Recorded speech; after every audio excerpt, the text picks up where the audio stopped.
കഴിഞ്ഞ വർഷം ഇതേ ദിവസമാണ് ഞമ്മടെ അഡ്മിറ്റ് ആയത്. ഒരുപാട് പ്രതീക്ഷ സ്വപ്നമൊക്കെ കണ്ടിട്ടാണ് ഞങ്ങളിവിടെ വന്ന്. ഞങ്ങളെ മോള് നിങ്ങൾ കണ്ടിക്കോ എനിക്കറിയില്ല, ഇവിടെ ഉണ്ട് കുഞ്ഞ്. എന്താ സംഭവിച്ചെന്ന് അറിയില്ല. ഇപ്പോൾ ഒരു വയസ്സായി, മാസം 18 ഒരു വയസ്സായ എൻ്റെ കുഞ്ഞിന് മൂക്കിലുള്ള ട്യൂബ് പോലും മാറ്റാൻ പറ്റുന്നില്ല. കുഞ്ഞിൻ്റെ തല കണ്ട മനസ്സിലാവും ഇവിടെ ഉണ്ട് കുട്ടി. ഇവിടെ ഒക്കെ ഒങ്ങിപ്പോ എന്തോട്ട് വലിച്ചുകൊണ്ട് ഇവിടെയൊക്കെ ഇങ്ങനെ ഒങ്ങിയതായിട്ടുള്ളത്. കോഴിക്കോട് മെഡിക്കൽ കോളേജിന് മുന്നിൽ വീണ്ടും പ്രതിഷേധം നടക്കുകയാണ്.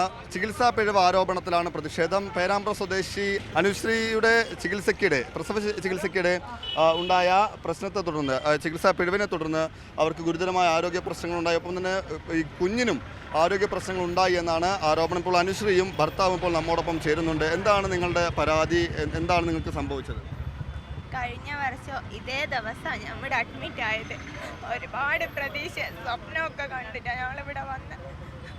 ഞങ്ങളെ മോള് നിങ്ങൾ കണ്ടിക്കോ എനിക്കറിയില്ല, ഇവിടെ ഉണ്ട് കുഞ്ഞ്. എന്താ സംഭവിച്ചെന്ന് അറിയില്ല. ഇപ്പോൾ ഒരു വയസ്സായി, മാസം 18 ഒരു വയസ്സായ എൻ്റെ കുഞ്ഞിന് മൂക്കിലുള്ള ട്യൂബ് പോലും മാറ്റാൻ പറ്റുന്നില്ല. കുഞ്ഞിൻ്റെ തല കണ്ട മനസ്സിലാവും ഇവിടെ ഉണ്ട് കുട്ടി. ഇവിടെ ഒക്കെ ഒങ്ങിപ്പോ എന്തോട്ട് വലിച്ചുകൊണ്ട് ഇവിടെയൊക്കെ ഇങ്ങനെ ഒങ്ങിയതായിട്ടുള്ളത്. നിങ്ങളിതുമായി ബന്ധപ്പെട്ട് ഡോക്ടർമാരോട് സംസാരിച്ചില്ല? അവരെന്തായിരുന്നു മറുപടി? അപ്പം അവർ പറയുന്നത് നമ്മൾ ലോകത്തില്ലാത്ത ഇതൊക്കെയാണ് പറയുന്നത്. എന്താ പറയുക, എന്തൊക്കെയോ ആയിരത്തിലൊരാൾക്ക് സംഭവം അങ്ങനെയുള്ള എന്തൊക്കെയാണ് പറയുന്നത്. പക്ഷേങ്കിൽ ഇവൾ അനുഭവിച്ച ലേബർ റൂമിൽ അനുഭവിച്ച കാര്യങ്ങൾ അവൾ പറഞ്ഞുതരും. പോയാല് നമുക്കറിയാലോ വേദന വന്ന എങ്ങനെയായിരിക്കും നമ്മളെ അവസ്ഥ എന്ന്. ഞാൻ ഇവിടുന്ന് ഇങ്ങനെ കരയും. എന്നോട് എന്തൊക്കെയാ ഡോക്ടർ PG സ്റ്റുഡന്റാ ഓറന്നോട് ക്ഷമ എന്ന് പറയുന്ന ഡോക്ടർ ഓറന്നോട് പറഞ്ഞത്, എന്താ ഗർഭിണിയായ പ്രസവിക്കണം എന്നറിയില്ല, പിന്നെ എന്ത് കണ്ടിട്ട് പരിപാടിക്കുന്നത്, പിന്നെ എന്ത് കണ്ടിട്ട് ഇങ്ങ് പോകുന്നതെന്നൊക്കെ പറഞ്ഞു എല്ലാവരെയും ചീത്ത പറഞ്ഞു. എൻ്റെ അമ്മ അടക്കം അതിൻ്റെ ഉള്ളിൽ നിന്ന് കരുന്നതായിരുന്നു. ആരും തിരിഞ്ഞു നോക്കിയില്ല. എനിക്കിങ്ങനെ ബ്ലീഡിങ് വേദനയൊക്കെ ആയിട്ട് ഞാനിങ്ങനെ ഒരു സ്ഥലത്ത് കിടക്കുക. അമ്മ ഇങ്ങനെ കുറേ പ്രാവശ്യം പോയി പറഞ്ഞ്, പിന്നെ ഒന്ന് വന്നു നോക്ക് ഡോക്ടർ, ഒന്ന് എൻ്റെ മോളെ വന്നു നോക്ക് എന്ന് പറഞ്ഞ്. അന്നേരം ഓല് പറഞ്ഞ് പ്രസവിക്കാനൊന്നും അയക്കില്ല, അവിടെ പോയിരിക്കുക എന്ന് പറഞ്ഞു. അങ്ങനെ ലാസ്റ്റ് എൻ്റെ കൈയിൻ്റെ നഖമൊക്കെ കംപ്ലീറ്റ് നീലിയായി, എൻ്റെ ബോധം അങ്ങ് പോയി. അപ്പം അമ്മ അവിടുന്ന് ഒച്ച വെച്ച് കരയൊക്കെ ചെയ്തപ്പോഴാണ് ഡോക്ടർ വന്നത്. അതുവരെ ആരും എന്നെ പ്രസവിച്ചൊന്നും ഞാൻ അറിയില്ല. നിങ്ങൾ അതിനുശേഷം വേറെ ചികിത്സ തേടേണ്ടി വന്നോ? വേറെ ആശുപത്രി ഇപ്പൊ നിങ്ങൾ കാണുന്നതിനോട്ട് എനിക്ക് നിൽക്കാം. ഞാൻ 6 മാസത്തോളം ഇങ്ങനത്തെ ഈ ഒരു അവസ്ഥയിലാണുള്ളത്. ഇവിടെയുള്ള അധികം അറിയാം. 7 മാസത്തോളം എൻ്റെ ട്രീറ്റ്മെന്റിന് ഇവിടെ നിന്നതാണ് ഞങ്ങള്. 3 മാസം ഇവിടെ തന്നെ മെഡിക്കൽ കോളേജിൽ നിന്ന്, പുറത്തൊന്നുമല്ല, ഇവിടെ തന്നെയാണ് 3 മാസം. 5 സർജറി കഴിഞ്ഞ്. ഇത് കണ്ടോ, ക്യാനുല കുടുങ്ങിയതാ കയ്യുമ്മല്. ഇവിടുത്തെ ICUന്ന് അതിന് ഒരു സർജറി ചെയ്ത് ഡെലിവറി നടന്നെടുത്ത് ഇപ്പൊ ലാസ്റ്റ് ഒരു പ്ലാസ്റ്റിക് സർജറി ചെയ്തോണ്ട് ഇപ്പൊ എനിക്ക് വലിയ പ്രശ്നമില്ലാണ്ട് ഇപ്പോഴും ഞാൻ ട്രീറ്റ്മെന്റില്ല, ഇപ്പോഴും കുഞ്ഞൻ ട്രീറ്റ്മെന്റില്ല.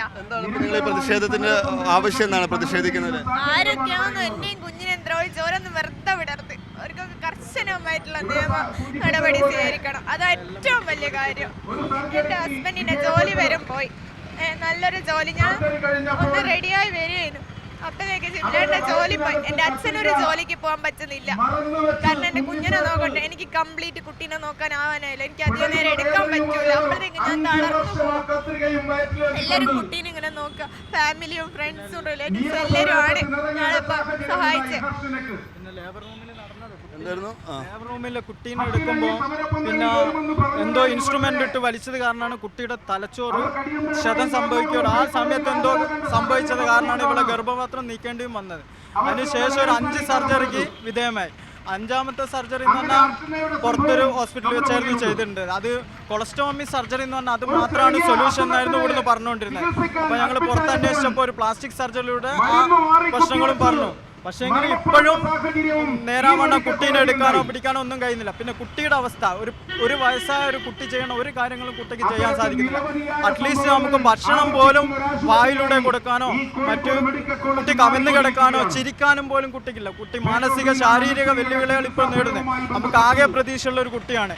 ഇനി ആ കുട്ടിയും ഇങ്ങനെയായി ഇവളും ഇങ്ങനെയായി. പിന്നെ എനിക്കാണെങ്കിൽ ജോലിക്ക് പോകാൻ പറ്റുന്നില്ല. രാത്രി കുഞ്ഞിനെ നോക്കണം.